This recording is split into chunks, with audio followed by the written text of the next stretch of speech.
Isang kilalang child psychologist na nagngangalang Dr. Malcolm Crowe ay umuwi isang gabi kasama ang kanyang asawang si Anna Crowe mula sa isang kaganapan kung saan siya ay pinarangalan para sa kanyang trabaho. Sinabi sa kanya ng kanyang asawa na ang lahat sa mundo ay pangalawa sa kanyang propesyon kasama na siya.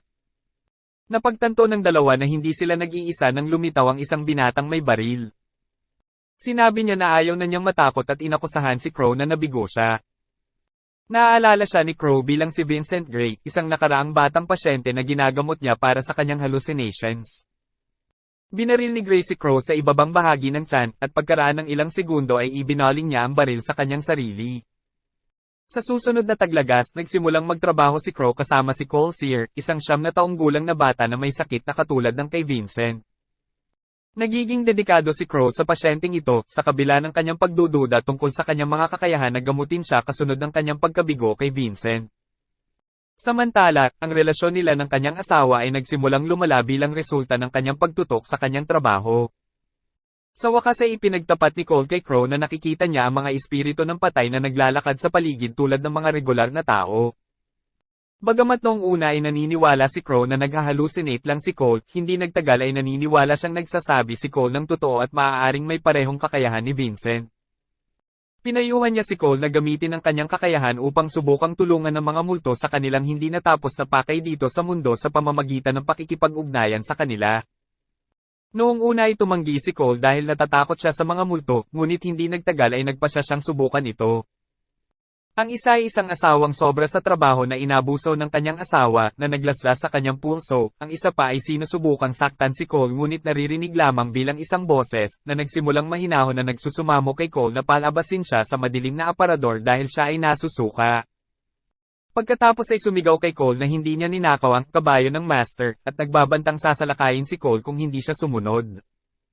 Dumating ang ikatlong multo, isang batang medyo mas matanda kay Cole ang nag-imbita sa kanya sa silid upang hanapin nila ang rifle ng kanyang ama. Lumingon ang bata upang mabunyag ang isang napakalaking sugat sa likod ng kanyang ulo. Sa wakas ay nakausap ni Cole ang isa sa mga multo, isang may sakit na batang babae na lumilitaw sa kanyang kwarto. Nalaman niya kung saan ang batang babae nakatira, si Kira Collins, at binisita nila ito sa kanyang libing. Namatay si Kira pagkatapos ng mahabang pagkakasakit, at napansin ng mga bisita sa libing na nagkakasakit din ang nakababatang kapatid ni Kira.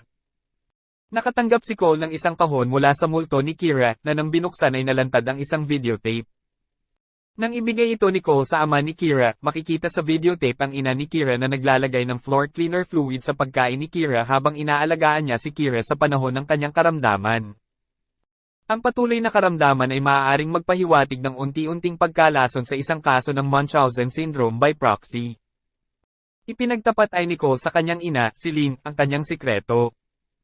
Bagamat ang kanyang ina ay unang hindi naniniwala sa kanya, ipinaliwanag ni Cole kay Lynn na noong siya ay isang maliit na bata, ang kanyang ina ay minsang dumalo upang makita siyang gumanap sa isang dance recital.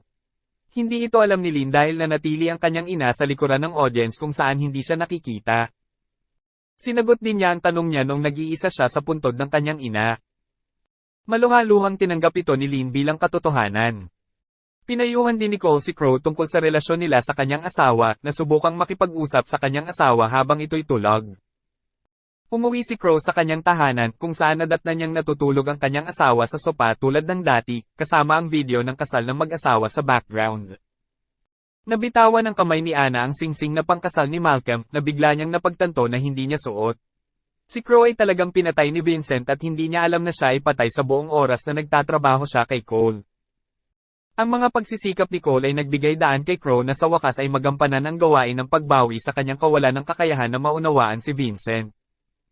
Inaalala ang payo ni Cole, nakipag-usap si Crowe sa kanyang natutulog na asawa at tinupad ang pangalawang dahilan kung bakit siya bumalik, na nagsasabing siya ay hindi kailanman pangalawa at mahal siya.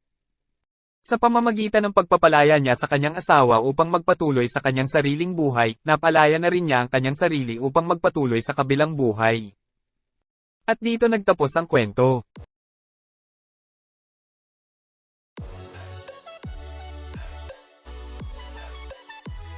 Ano ang masasabi niyo sa kwentong ito?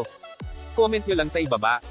At kung nagustuhan mo ang aking video, kaibigan, mangyaring pindutin ang like at mag-subscribe para sa susunod. Magkita-kita tayo sa susunod. Salamat!